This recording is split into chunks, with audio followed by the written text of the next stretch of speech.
ఒదిగే సొగసు కంటే పొగరుగా ప్రాయం రగిలిపోయింది.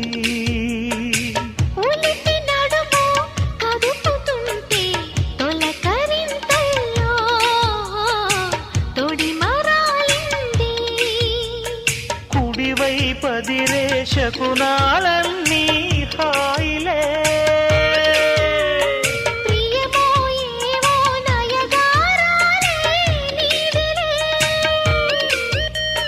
గోరింటాకు పూపొద చలి ఆపద ఇక ఆపద నిజమో